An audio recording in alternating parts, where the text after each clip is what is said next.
بسم اللہ الرحمن الرحیم۔ السلام علیکم دوستوں، امید ہے آپ سب خیریت سے ہوں گے۔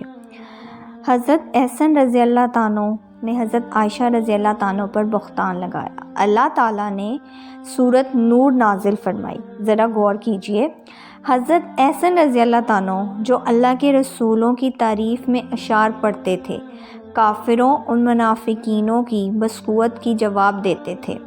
حضرت عائشہ رضی اللہ عنہ نے انہیں عزت کے ساتھ بیٹھایا، حکم دیا کہ ان کے لیے گدا بچھا دو۔ جب وہ واپس چلے گئے تو میں نے امیر المومنین سے کہا کہ آپ انہیں اپنے ہاں آنے کی اجازت کیوں دیتی ہیں؟ ان کے آنے کا کیا فائدہ؟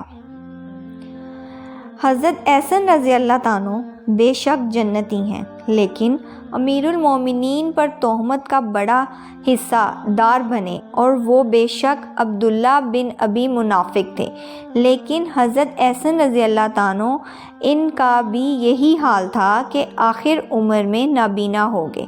لہٰذا اس سے ثابت یہ ہوتا ہے کہ پاک دامن عورتوں پر الزام تراشی اللہ کو کس قدر ناپسند ہے۔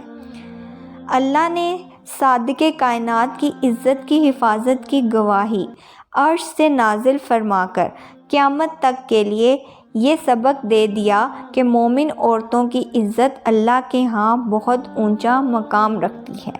اللہ تعالیٰ نے حضرت عائشہ رضی اللہ عنہ پر لگائے گئے بہتان میں وحی نازل فرمائی، اور اللہ تعالیٰ نے سورۃ نور نازل فرمائی، جس میں اللہ